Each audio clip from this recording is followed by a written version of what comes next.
Hello friends, DK classes में आपका स्वागत है। आज है 29 अगस्त 2020 और 29 अगस्त 2020 के करंट अफेयर्स के जितने भी मोस्ट इंपॉर्टेंट क्वेश्चंस हैं सारे इस वीडियो में डिस्कस करेंगे और क्वेश्चन से रिलेटेड जितने भी इंपॉर्टेंट फैक्ट होंगे सारे मैं उसको बताऊंगा। तो चलिए स्टार्ट करते हैं। यदि आप मेरे चैनल पर नए हैं तो मेरे चैनल को सब्सक्राइब जरूर कर लीजिएगा और बेल आइकन को दबाना मत भूलिएगा। तो चलिए स्टार्ट करते हैं। आज का पहला क्वेश्चन है, हाल ही में किस राज्य सरकार ने कोविड-19 के कारण गरीब परिवारों के लिए 200 करोड़ रुपए के विशेष पैकेज को मंजूरी दी है? तो जो उड़ीसा राज्य सरकार है वही कोविड-19 के कारण गरीब परिवारों के लिए 200 करोड़ रुपए के विशेष पैकेज को मंजूरी दी है। तो इस क्वेश्चन का ऑप्शन नंबर बी सही है। बात है उड़ीसा की, तो ये रहा मैप में उड़ीसा। उड़ीसा की जो कैपिटल है वो भुवनेश्वर है और यहाँ के जो चीफ मिनिस्टर हैं वो नवीन पटनायक जी हैं और यहाँ के जो गवर्नर हैं वो गणेशी लाल जी हैं। और यहाँ की लोकसभा की 21 सीटें हैं, राज्यसभा की 10 सीटें हैं और विधानसभा की 147 सीटें हैं।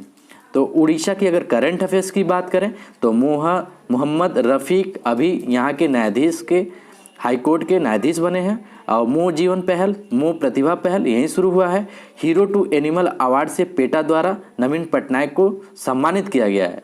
तो इस तरह के उड़ीसा से आपको इतनी जानकारी रखनी। हाल ही में भारत वियतनाम संयुक्त आयोग की 17वीं बैठक में भारत का प्रतिनिधित्व किसने किया है? तो भारत वियतनाम संयुक्त आयोग की 17वीं बैठक में भारत का जो प्रतिनिधित्व किए हैं वो विदेश मंत्री डॉक्टर एस जयशंकर प्रसाद जी ने किया है। तो इस क्वेश्चन का ऑप्शन नंबर सी सही है। ठीक है, चलते हैं नेक्स्ट क्वेश्चन की तरफ।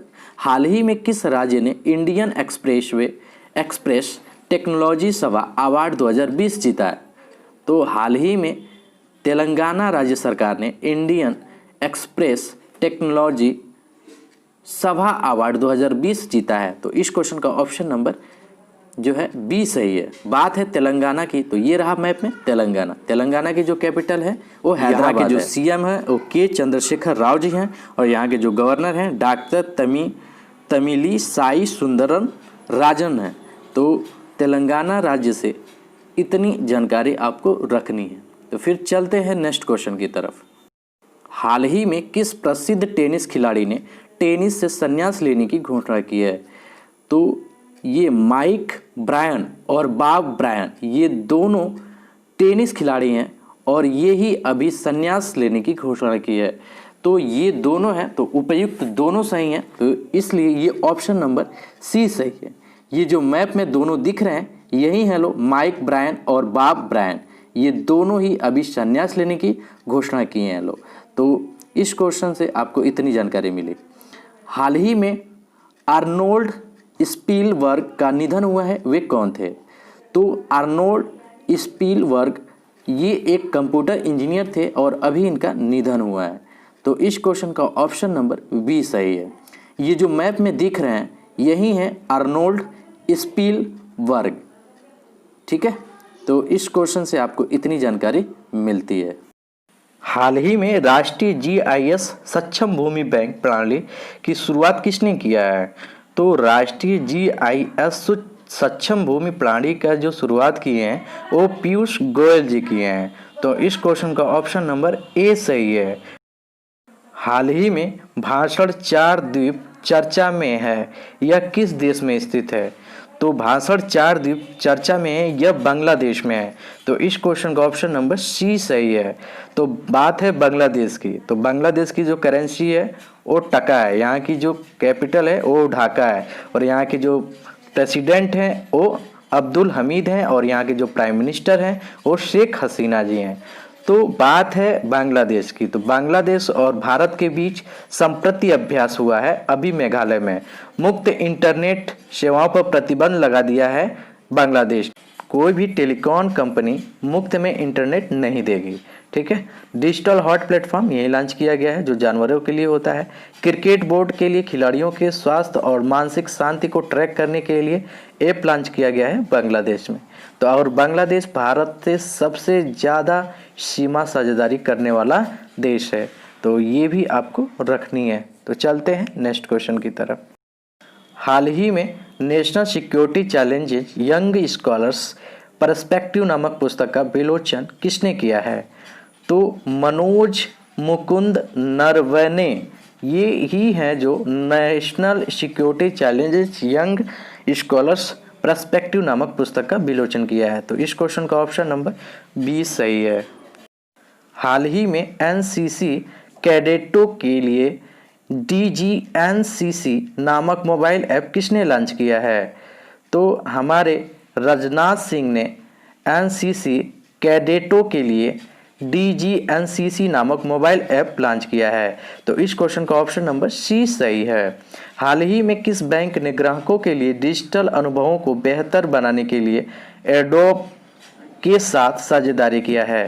तो HDFC बैंक ने ग्राहकों के डिजिटल अनुभवों को बेहतर बनाने के लिए एडोब के साथ समझौता किया है। तो इस क्वेश्चन का ऑप्शन नंबर जो है बी सही है। हाल ही में 500 2020 विकेट लेने वाले पहले गेंदबाज कौन बने हैं?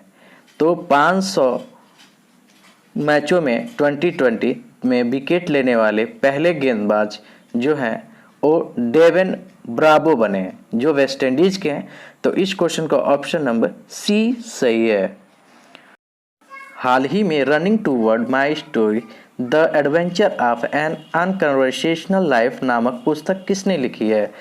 तो यह पुस्तक जो लिखी है वो तेनजीन प्रियदर्शी ने लिखी है। कौन लिखी है?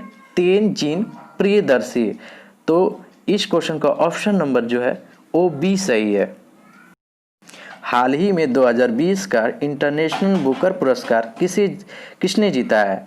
तो 2020 का इंटरनेशनल बुकर पुरस्कार ये मैरिकुलास रीच नेवेल्ड ने जीता है। कौन? मैरिके लुकास रीच नेवेल्ड। तो इस क्वेश्चन का ऑप्शन नंबर सी सही है। हाल ही में विश्व उर्दू सम्मेलन का आयोजन कहाँ किया गया है? तो विश्व उर्दू सम्मेलन का जो आयोजन किया गया है वो नई दिल्ली में किया गया है। तो इस क्वेश्चन का ऑप्शन नंबर 20 सही है। हाल ही में कौन सा बैंक मैक्स लाइफ इंश्योरेंस में 17% हिस्सेदारी का अधिग्रहण करेगा?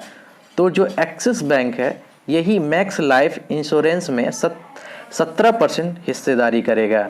तो इस क्वेश्चन का जो ऑप्शन नंबर है वो सी सही है। ठीक है, करंट अफेयर्स का यह सेशन मेरा यहीं समाप्त होता है। यदि यह वीडियो आपको अच्छा लगा हो, बेनिफिशियल लगा हो, तो अपने स्टडी ग्रुप और मित्रों परिचितों के साथ शेयर जरूर करें। तब तक फिर मिलते हैं। जय हिंद।